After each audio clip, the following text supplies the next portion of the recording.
Good morning. Thank you all for being here. It is our pleasure to welcome Brooklyn Borough President Eric Adams to ABNY this morning. He is a lifelong public servant, and he is someone the more you know, the more you admire. What impresses me most is how he draws on his personal experiences to make our city a better place for everyone. He was born in Brownsville, raised in Bushwick, and at the age of 15, in a life-defining moment, he and his brother were arrested. At the precinct, they were taken into the basement, and there they were brutally beaten by police officers. It is a truly horrific story. The most incredible part about the story, though, is what came out of it. He decided to become a cop, the type of cop he thought our city and our neighborhoods deserved, and to change the NYPD from within. He spent 22 years keeping our neighborhood safe, working in precincts including in Greenpoint, Clinton Hill, and Fort Greene. In 1995, he co-founded the organization 100 Blacks in Law Enforcement Who Care, an initiative focused on improving the NYPD's relationship with the community. And after his retirement as a police captain, the borough president was elected to the New York State Senate, where he continued to push for reform, organizing support to bring an end to the NYPD's stop and frisk policy, leading efforts to increase gun control, and promoting government transparency. As Brooklyn Borough President, he has worked tirelessly to better connect Brooklyn residents with our government and provide opportunities. For example, he co-founded the Brooklyn Pipeline with Medgar Evers College, a program that prepares kids for college in struggling school districts. He launched a digital app for community board membership to help residents better participate in local government. He's been an advocate for working mothers. He helped create Family Friendly Brooklyn, an initiative that provides nursing women with comfortable spaces to feed their children.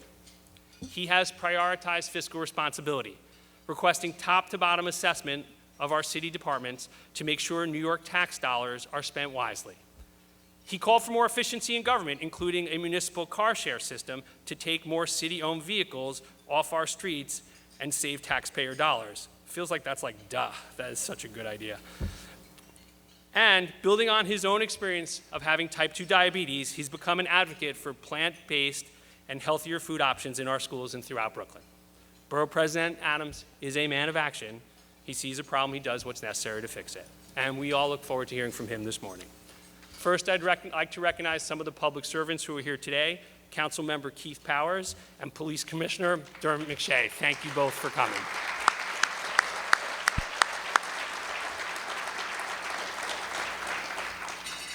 Before I turn the podium over to the Borough President, I just want to emphasize one point. In a time where people mistake tweets for leadership, his actions truly stand out. He took a traumatic encounter as a teenager, and he became a cop.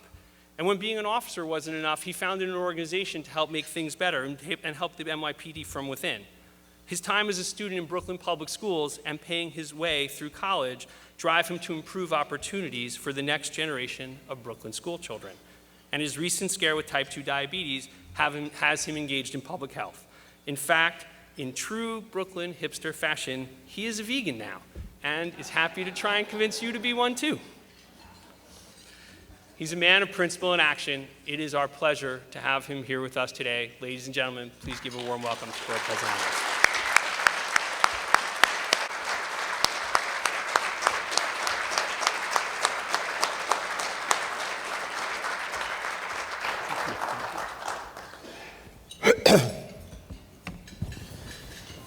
It was a wonderful intro by Stephen. I wish he would have written the Post op-ed this morning. I love this city. I believe in this city. I protected this city. And I'm concerned about the city. And anytime you are in a love affair, you get in disputes.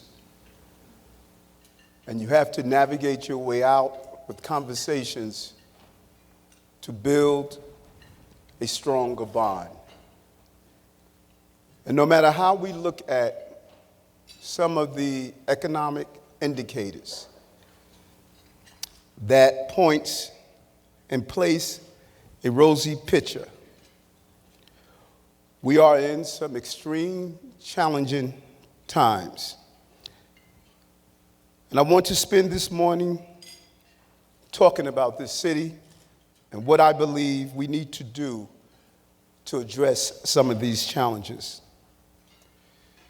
When you think about the challenges around climate crises, around radical hate, around rising real inequality, as I see my friend Sheena right here from the United Way, these are real issues and real concerns.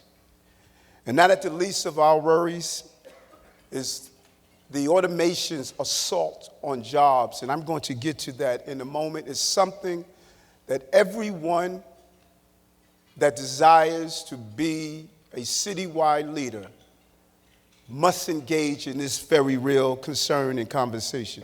We've been through tough times before, like in the 70s, and that's what caused ABNY to come together, a place of men and women that wanted to save New York City.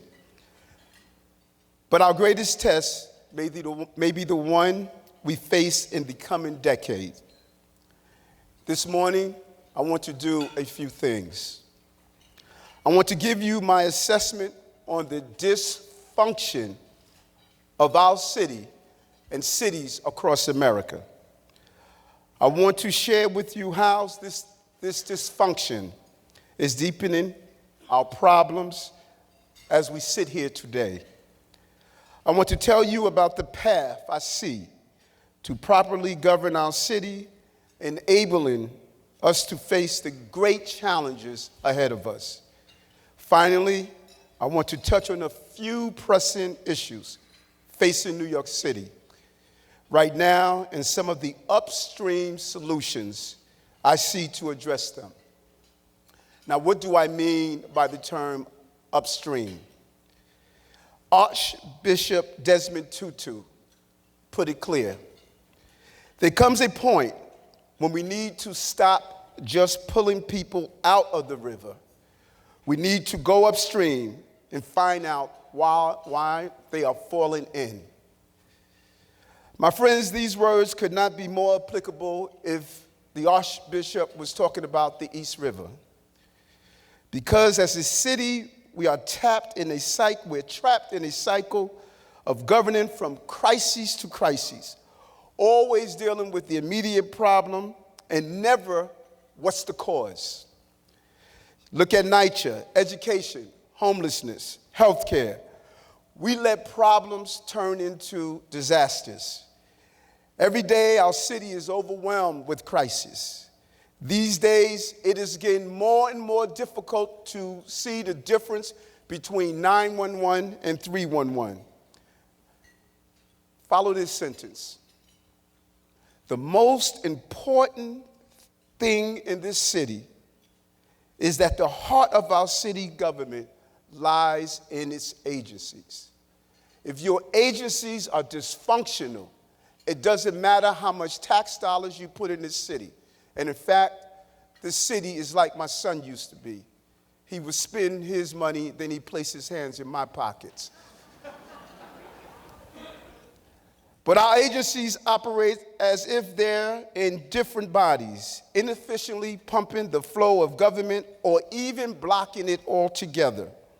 By failing to effectively communicate with each other and governing reactively from crisis to crisis, agencies' actions too often prevent progress, and worse, they create crises for other agencies failing New York City. To borrow again from Archbishop Tutu, agencies at one part of the stream are throwing New Yorkers into the river while others are trying to pull them out. And to understand a full scope of the evolution of who I am as a person in government now, I must give you a brief overview of my 35 plus years of governmental service. Many of you don't know, I started my career as a computer programmer and police officer in the New York City Police Department. At the time, we were living in a different city. We were experiencing 2,000 homicides a year, over 90,000 robberies. Every car had a no radio sign. We used to have a Benzie box where you would pull out your radio because you didn't trust it, and we would have a club. That wasn't a prestigious group for you young people. It wasn't ABNY or REBNY. It was a device to protect your steering wheel. We surrendered. We gave up. We built entire industries around the reality that we could not be safe. And we were broken as officers. We were experiencing PTSD, knowing that our communities would be in a constant spiraling impact of crime. I was that computer programmer that used to report annually to the federal government through something called the Uniform Crime Reporting System. We would send the reports off monthly. We were governing and policing this city through the rear view mirror and not the front windshield.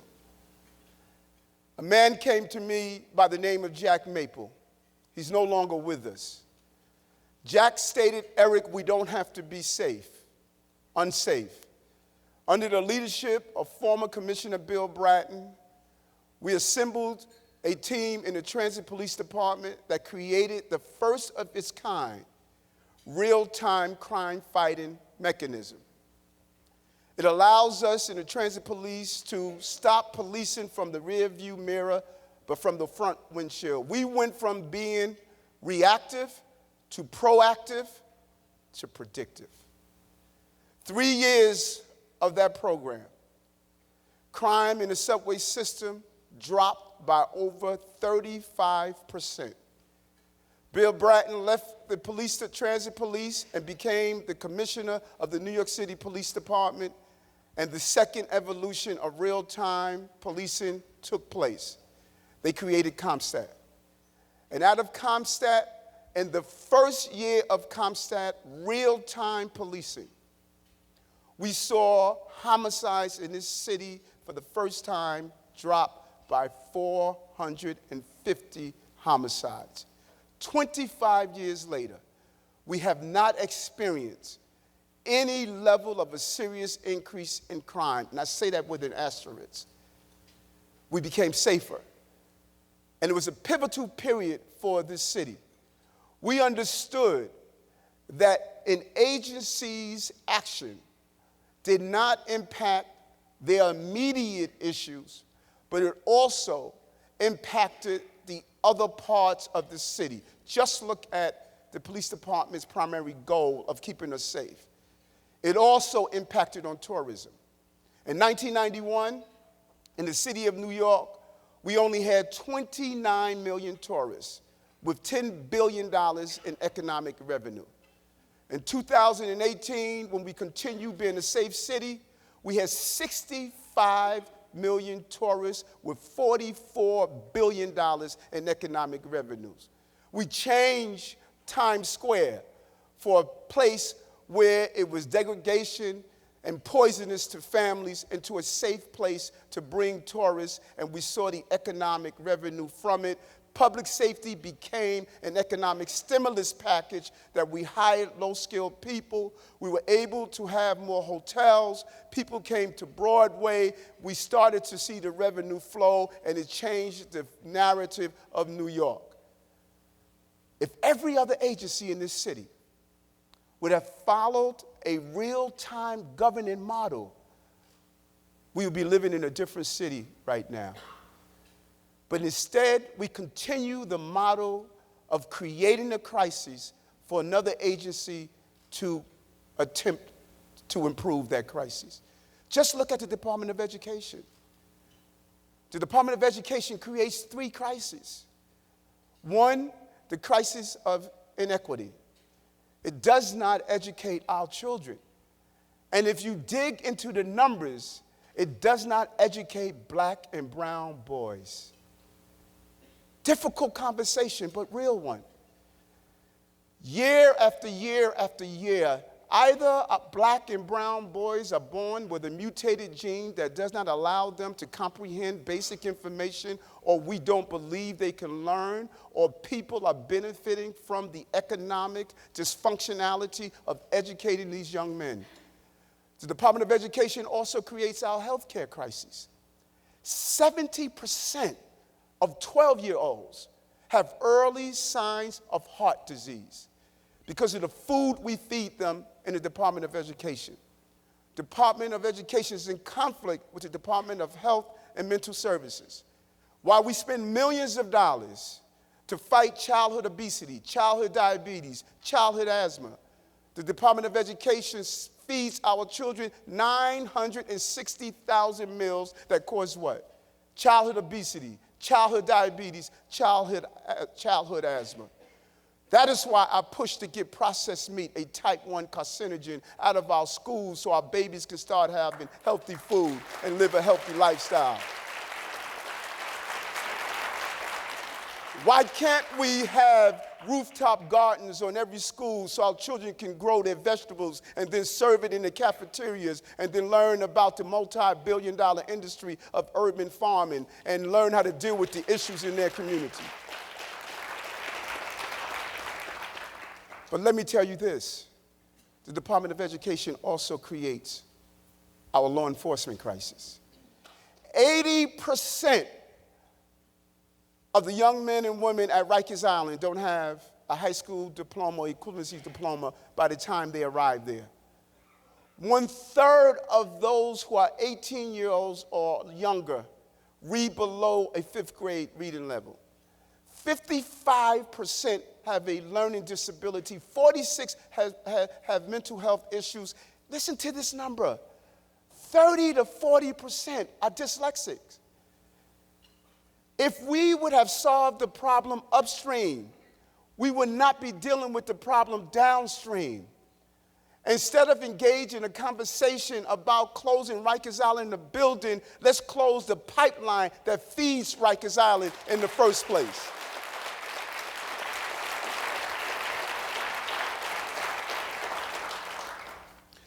And this is what we must do to move this city forward. Real-time governance is a complete paradigm shift. Complete paradigm shift. We can't continue to go from crisis to crisis. It's about going upstream and not throwing citizens in the river. Our DOB is another issue. God forbid if you're a contractor. God forbid if you're trying to open a restaurant and you have a tree out front and you have to speak with the Department of Parks. God forbid if you are a small business and someone is there constantly giving you fines and preventing you from running your business. God forbid if you have a frame hanging in your restaurant and it's made out of metal and not wood and you all of a sudden going to be hit with a substantial fine. Good people in the agency, bad system to run the agency. We need to give them the system they need to ensure buildings are safe, but to create a safe environment to grow the businesses in this city. Many of the unemployed and underemployed in our city are unskilled or underskilled. And for many, English is a second language. For those New Yorkers, two of the greatest potentials of employment is in the construction industry and in the restaurant industry. Over 400,000 people today is employed in those industries. Too many entrepreneurs, particularly in communities of color, they've thrown up their hands. They don't want to open business. It has become too costly to run a business in the city of New York. And it is an indictment on the entire city to have a job called a DOB expediter. Unimaginable. You need an industry to help you navigate a governmental agency. Remember what I said about the club? We're creating industries to navigate the dysfunctionality of our city. You should not need an expediter to navigate the DOE. So those of you who are expediters in this room, I'm trying to put you out of business. The failure to embrace real-time governance is causing our city to use last month's data, or in some cases, last year's data, to solve today's problem, just as we used to do in the police department. A once-a-year mayor's management report, an outdated 311 system, and antiquated models. They're antiquated models of running a city in the age of artificial intelligence. We need a real-time governance to address everything from congestion to contract performance, sanitation pickup, to infrastructure repair. 21st century, it's a 21st century vision to run a city like New York. It demands true real-time governance. And it demands a 24/7 leader that would roll up his sleeve, create the right team, the right visionaries, spend those 14 to 17 hours a day, 7 days a week, to move this city forward. Make no mistake, real-time governance takes significant investment to achieve our goals. But like any upstream investment, the savings downstreams are what save us from drowning. Real-time governance also means less waste, fraud, corruption through greater real-time oversight. Real-time governance means real-time analysis and greater agility to deploy solutions and resources, including course-correcting responses, long-lasting equity issues like our MWBE program.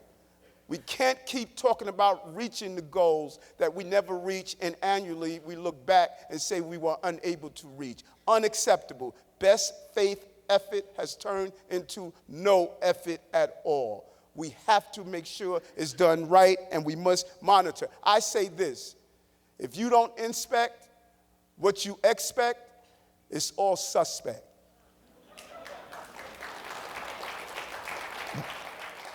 Real-time governance means the potential for greater engagement and trust from everyday New Yorkers, especially through transparent dashboards and access to enhanced open data that civic tech innovators can mobilize.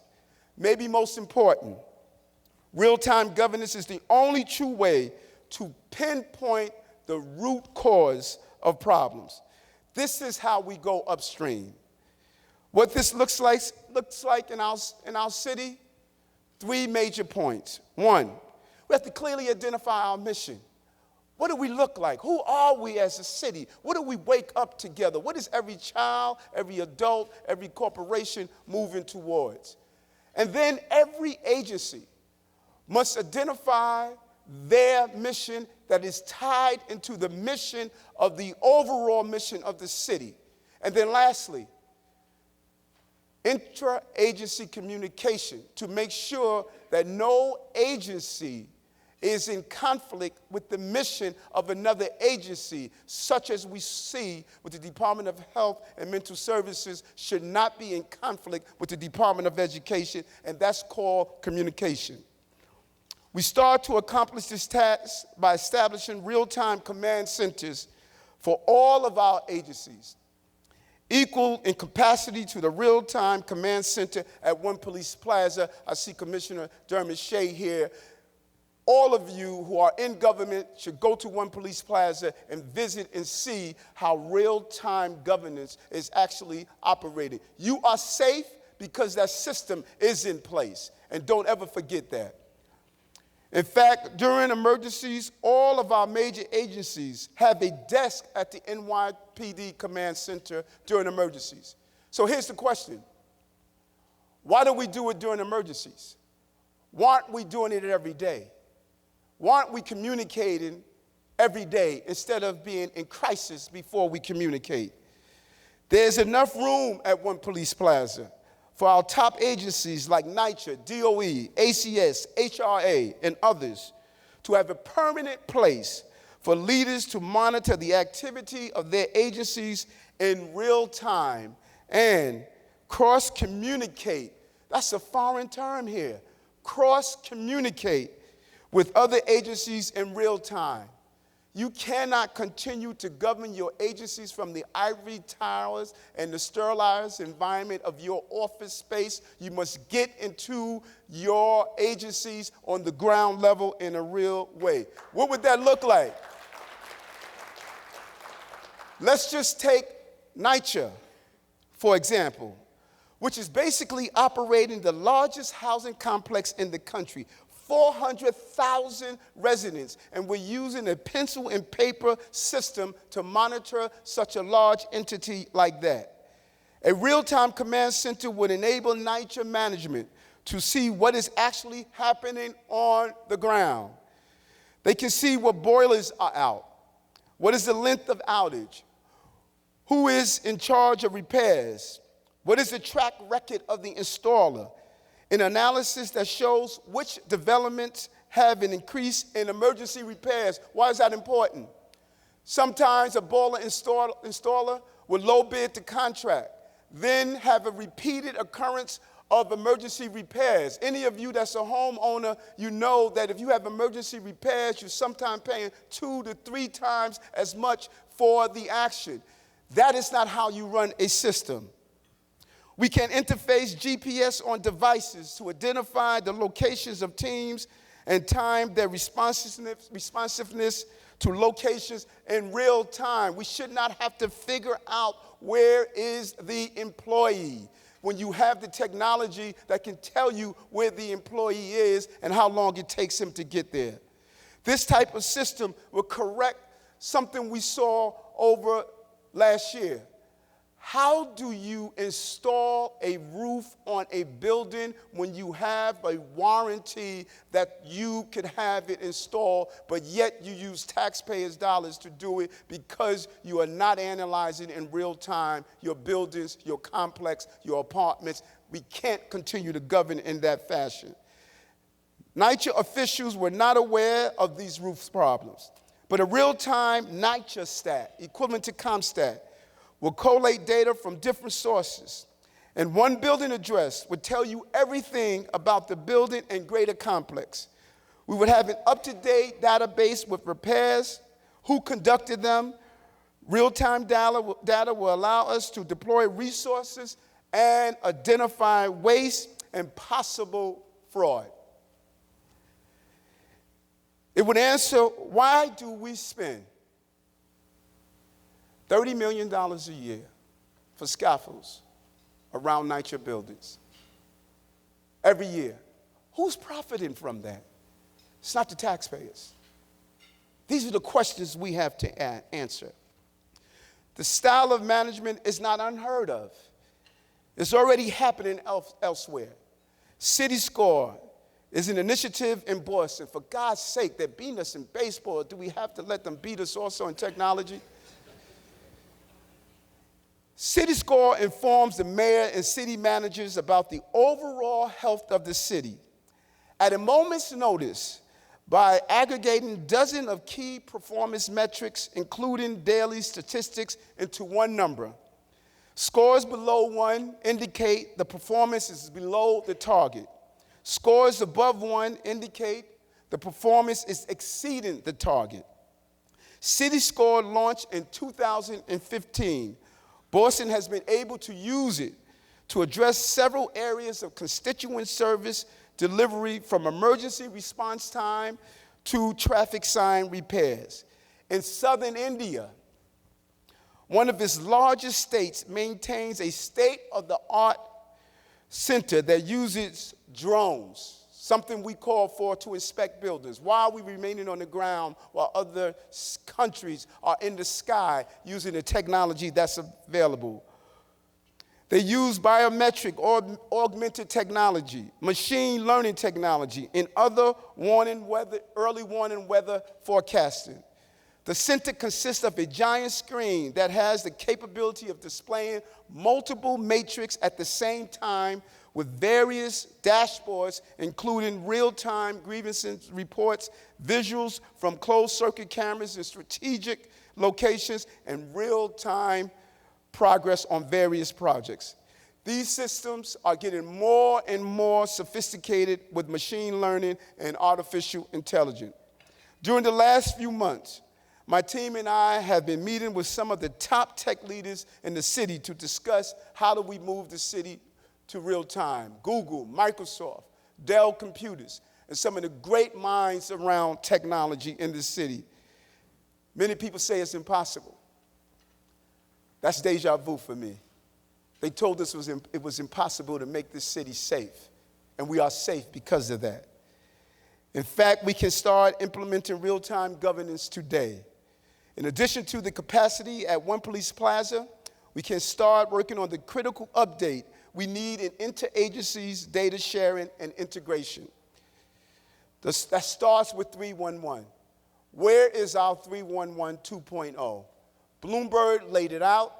We should have continued and expand. That is how you build legacies, not in your time, but the continuation of time. Let's evolve and have an evolution of 311. The inability to have shared data and complaint records between various agencies and utilities lead to delays in issues and early resolutions to problems.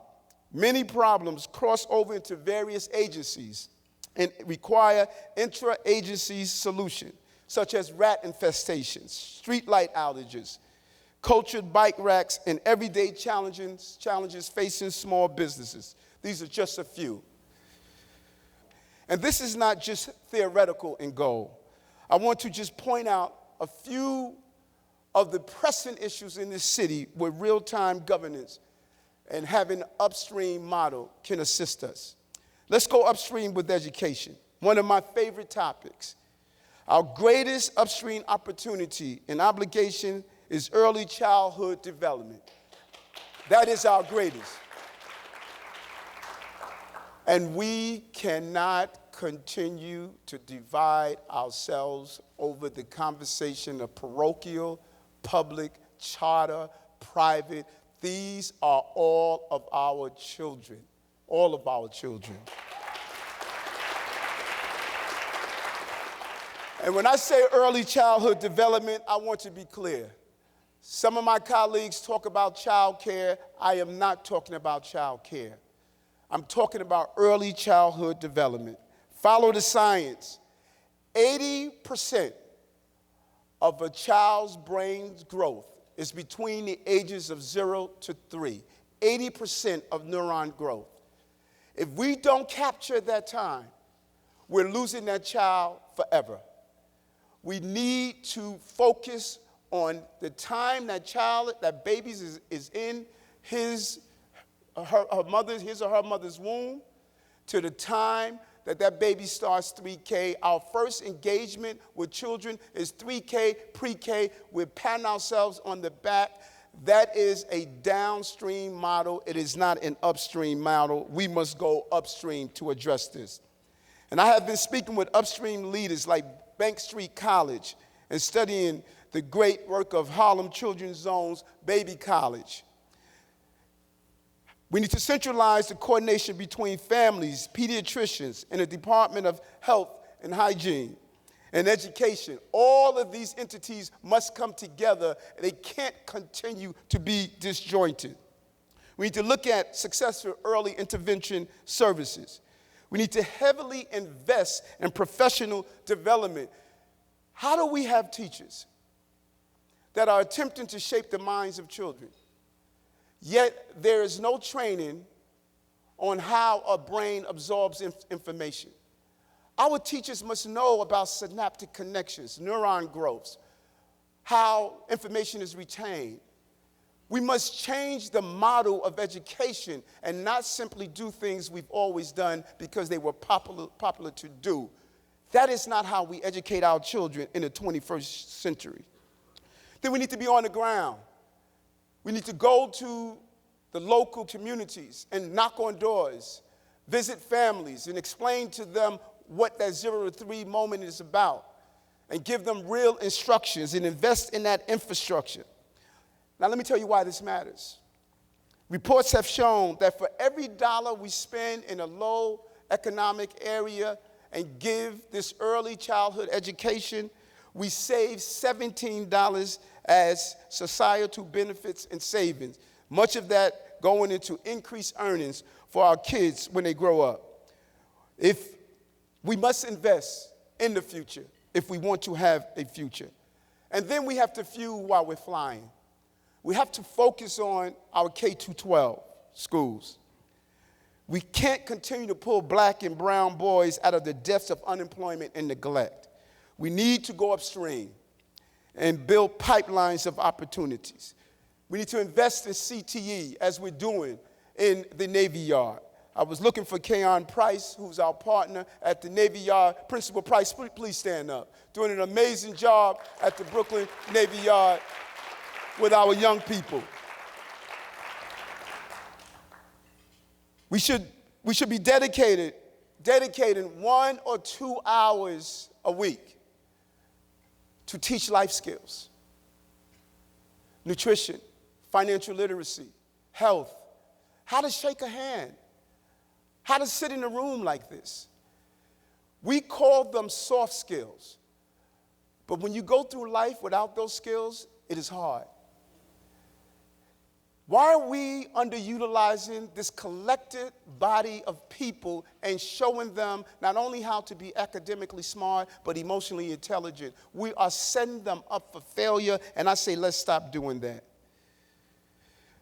We have to study and build on models that black and brown educators have created on a small scale, producing results. We've marginalized black and brown educators. We don't allow them to scale up their success. 2 of them are here today. David Banks from the Eagle Academy, George Leonard, the founder of Bedford Academy. Stand up, because this is your only opportunity to get your applause. What these men are doing, it's amazing. Yet they have to dig their hands in the cushions of their couches to find quarters to keep the lights on in their buildings and school. David's school, the Eagle Academy, is in Brownsville, ground zero for the inadequacy of education, and he's turning the lives around of those young men going to prestigious Ivy League schools. George Leonard, look at Bedford Academy and his numbers. The young people in his school exceeds expectation and what he has been able to accomplish when he was there, and now he has moved on to other institutions, but he cannot scale up his success. He cannot find the support for his success. When he was in 2007, when Bedford Academy, he was there as the principal, it was rated the #1 high school in New York State for low-income students. He continued to excel. We need to study what they're doing, and we need to upgrade their models to allow our children to learn. Listen, black boys learn differently. Reality. By the time they sit in that classroom, they're not only dealing with academics, they're dealing with the trauma to get to that classroom. And if we don't start being honest about that conversation, then we're going to continue to be ineffective in educating a population that has historically been uneducated. And then we must follow the science on how children learn best. We need to infuse meditation and mindfulness training in our schools. And that means closely studying the viability of later school hours. The science is saying the sleep pattern of our children is not comparative to when they are starting school. Yet we're holding on to it because it's the sleep patterns that adults want. It's not about the adults. It's about our children. And if our children need a certain amount of hours to sleep, to comprehend information, and to have a healthy lifestyle, then darn it, let's give them that and let's build the system around them and stop building the system around adults. Upstream. Let's go upstream on foster care. Age 18, a child age out of foster care. They could stay to 21, but in reality, at 21, it stops. My son is 25 years old, and he's still calling me up saying, Dad, I need money. Imagine what your life would be about right now if you didn't have your family members until you were able to stand on your own. 600 to 700 young people age out each year. 22% of them have high school diplomas or equivalency. Only 22%. 78% are nowhere. 12% enroll in college. 3% graduate.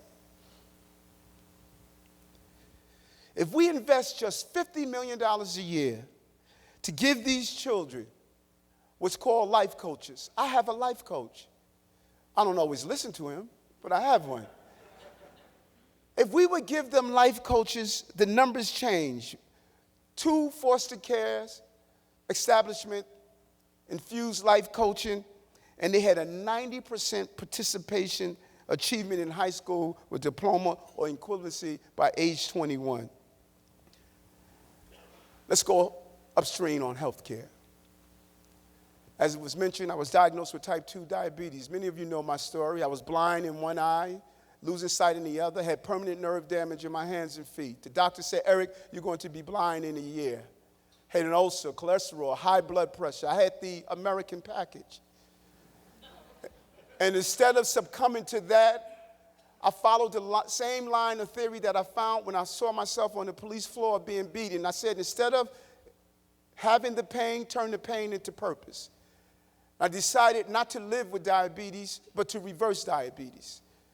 And I was able to do so by changing my diet. And within 3 weeks, my vision came back. 3 months, my nerve damage went away. And after that, my diabetes were in remission. My 80-year-old mother, after being diabetic for 15 years, 7 years on insulin, mommy is now insulin-free. And that's so important to me.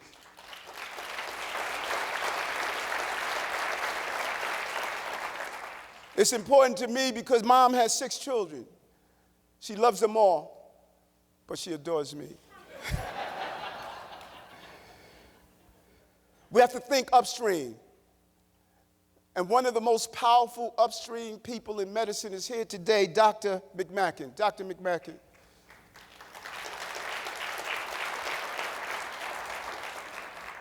She runs the Bellevue Project. Bellevue is the oldest hospital in America. She has the first of its kind, the partnership that we created together, Lifestyle Medicine. Currently, we have 173 people enrolled in the program. 688 people on the waiting list. We are doing something that has been foreign to medicine. We are reversing diseases. We're getting people off their medication. The real drug dealer is not the person standing on corners selling crack cocaine. It's a 3-piece suit pharmaceutical industry that has our families hooked on drugs all throughout their entire life. Everyone in this room has a loved one that is dealing with a chronic disease. We spend 80 cents on a dollar in America on chronic disease. Diabetes alone, 30 million Americans have diabetes. 84 million are on deck with pre-diabetes. 7 million are like me, had it and didn't even know it. This is unsustainable. We have to move in the direction that Dr. McMacken is doing and some of the other great doctors are doing about disease reversal. It is going to bankrupt our city, our state, and our country if we don't change direction and do it right. That's why we're expanding this model to Woodhall Hospital. Any citywide leader must have this program in every health and hospital corporation in the city. And I thank you, Dr. McMacken, for what you're doing. And let's go upstream on workforce development. Artificial intelligence predicts. Oxford University study states that 47% of the jobs we are aware of right now that we're training our children for will not be here in 20 years. Think about that for a moment. And some of you may say those are the factory jobs. Those are the jobs of automation in cars and trucks. No. Go look up Lemonade Insurance. Lemonade Insurance is a new insurance company that uses machine learning to decide how they're going to write insurance contracts. They're getting rid of the brokers. Machine learning is going to change industries. And if we don't start preparing a workforce for that, we are in big trouble. And so that's why I thank my friend Jose Ortiz from New York City Employment and Training Coalition, who has been meeting with my team to look at how do we invest in bridge programs for those who lack the necessary skills. We may have programs in place, but there are individuals who lack the skills to get into those programs. We must put more money into the bridge programs. How do we refigure the system to support the development of talent and other system needs for the future of work on what it's going to look like and what it will look like? We have to think differently about the future of employment in this city. Let's go upstream with housing. We have a housing crisis in this city. And we have to think about the affordability on several income bands. As Sheena Wright report, United Way pointed out, 40% of New Yorkers have a sufficiency deficit. Our failure to go upstream has led to deepening homelessness, increasing housing insecurity for long-time families, threatening our status as a beacon of possibilities for anyone who wants to make New York home. New York needs to be more aggressive. That's why I'm looking at how do we build on parking lots, over train tracks, over depots. There's so many more ways we can upzone in a smart way on our major thoroughfares so that we can have more housing. But we have to look beyond that as government land dries up. We have to look at what I believe is important to do, focus on and identify these small lot sizes.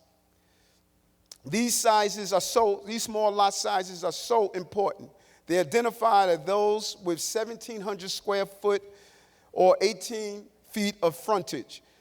Right now, our zoning laws prevent us from building on these small lot sizes, using modular housing and other building manners to build on these sizes. We need to examine that. Also, micro units. They already exist, but right now, the zoning code is only allowing in what's called community facilities in supportive housing development. We need to go beyond that. Just 2 blocks from Borough Hall, we have 116 units of micro units within a development from breaking ground, and half being used for supportive housing and another half being used for affordable. Great match, great mix. Also on Carroll Street, you have 265, you have a couple of hundred units there with 265 to 360 square feet. They're real wins, and we need to further examine micro units in our zoning as we deal with the housing fight. And don't get it confused. I'm not saying let's ignore local law 94. I fought for that in 2017. We don't want illegal conversions. We want to make sure that micro units are used in the correct manner. This is a great way to do so. And we can't have this conversation without our aging population. Just in 10 years, from 2007 to 2017, the 65 and older population boomed by nearly 250,000 people in New York City. 20% of our seniors are living in poverty. We have to become more innovative on how we connect our seniors. We have to look in the area of supported senior home sharing. The New York Foundations for Senior Home Sharing Programs is funded by a patchwork of grants. We need to give them a designated stream of funding so they can continue this important initiative. We have almost 170,000 bedrooms that seniors can rent out, intergenerational rentals to allow young people who are in college or starting out and have that connection with our seniors. Many of our seniors are lonely. Lonely is a clear sign of some of the social determinants of health and how we can do a better job of ensuring that our seniors are living a healthy lifestyle. And we can't ignore social adult daycares. It's an untapped resource that not only for seniors, but anyone that's 21 or that's over 21 with long-term care. Social adult daycares, let's remove the barriers that's preventing them from being part of our homeless issues that we're facing. And so I want to thank you for allowing me to come here. And the people I introduced to you in this room serve two purposes. One, because I hear the scuttlebutt. Eric may have the pedigree, but he hasn't built a team around him. You're wrong. You're so busy sometimes looking up on the deck of the Titanic, looking at the teams that have historically moved the chairs around. Just go into the hull, and you'll see my people rolling up their sleeves, fixing the hole in the ship and putting it on, placing it on the right course. I'm using non-traditional people to solve a non-traditional future in this city. I'm like an iceberg. The tip is what you see above the water. The real mass is below the water. And I'm going to get the job done. We're not trying to look outside the box. We're going to destroy the box. That's what's needed in the 21st century. In closing, 2 years before his tragic passing, my friend Jack Maple spoke to Government Technology magazine on the impact of CompStat and what it has had, what sociologists has named the Great Crime Decline. When asked for his vision of the future, Jack said, "This should not be limited to the police department. It should involve every city agency, the fire department, the building department, the transportation department. Everyone should be contributing and coordinating." Jack Maple was right in 1999. 2 decades later, we beat crime in the 1900s. We can beat other intractable problems like homelessness and the shortage of affordable housing in the 2000s. We need to deploy resources proactively, solve problems preemptively. We can make real progress in this city. We can't make real progress until we commit to governing New York in real time. New Yorkers don't wait. We are stallions. We do not lead from the pack. We lead the pack. Let's go upstream together, and let's continue to build a great city and a great place. Thank you very much.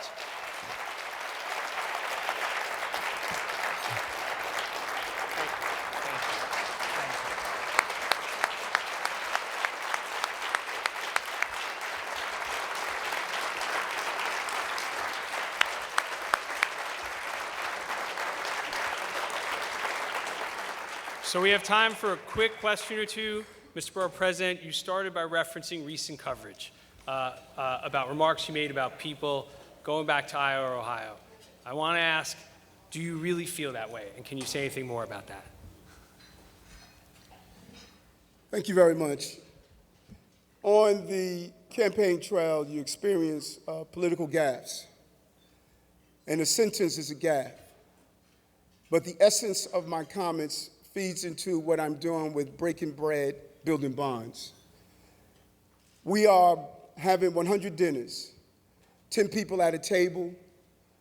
Every individual at that dinner will come from a different ethnic group, a different background. This was something in response to the hate crimes among Jewish residents and other residents. And trust me when I tell you, I want people around that table from Iowa, from Ohio, from Nebraska, and everywhere. My message to New Yorkers, the problems we're facing are so substantial. We must come to communities and be part of the communities. You cannot build communities within communities. And my articulation at the National Action Network and 5 other events I spoke at that day talked about the real pain on the ground. And anyone who has followed me in my professional life, I've never moved away from the challenging, painful, and difficult conversations. There's a real concern on what gentrification is doing for this city. And those who try to paint it as whites or blacks, gentrification is not a color, it's a mindset. It's a separation for communities that were there already. We can't be Christopher Columbus and believe we discovered New York. We were here. We need to be part of New York City. And that was what my remarks was about. All right, we have time for one more. Billy? Mr. Borough President, thank you for the incredible speech and vision. I'm here with our newest police commissioner. Welcome to ABNY, Commissioner Dermott. And we've had a lot of conversations about what's going on in criminal justice reform. There was an article that came out this morning, a Siena poll, now indicating, which I think we all feel, that the laws passed last year have swung too far, and that we need to look at ways to moderate them and balance them so that they address the underlying concerns that were part of the law, but also deal with the real-time data that's showing people are being put back onto the street very quickly and then committing crimes again. I was just wondering what your vision is and what your thoughts are on how to make sure that we continue upstream and continue our low crime rate. Thank you. Over at the table where other guests are located is a good friend, Chief Phil Banks, who's the chief of the department during those difficult years, as well as Captain St. Fort and Dana, who's also there. Captain St. Fort is one of my commanders in the precinct, and his thought-provoking, innovative way of addressing crime, I think that the city needs to hear. Oftentimes, when we grab a young man, 13, 14, 15 years old, and they have a gun, we debrief them about other crimes. We never debrief them on what's happening in their life. Are they homeless? Are they unemployed? Have they been sexually abused? We never go that deeper, and his motto is so important. But also, we need to look at what we did in Albany. Yes, we needed bail reform. But if you do an analysis of the list of crimes that we are saying no bail should be for, I'm concerned about those crimes. I don't believe a person who commit a misdemeanor, a petty crime, they steal because they're hungry, or they do something because of their social issues, is one thing.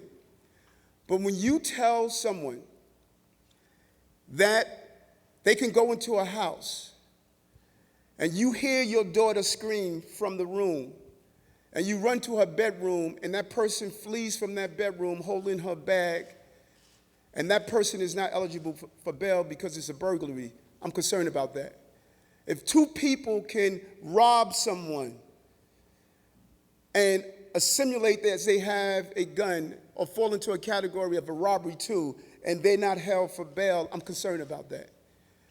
Bail should not be an economic decision maker, but it should be based on, is that person going to continue to be a threat to society? We need to give the judges the discretion to make that determination on those particular crimes. I don't know who believes manslaughter, robbery, and burglary are nonviolent felonies. They need to speak to some of the complainants that I have spoken to throughout my life.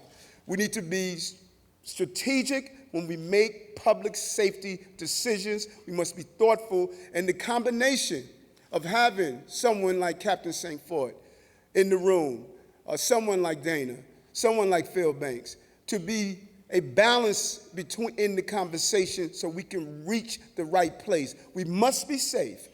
Public safety is a prerequisite to prosperity. That is how we got here, and we can't dismantle the things we use to get here and go backwards. And I think sometimes we do that far too often. Ladies and gentlemen, thank you for coming. Please join me in thanking the Borough President.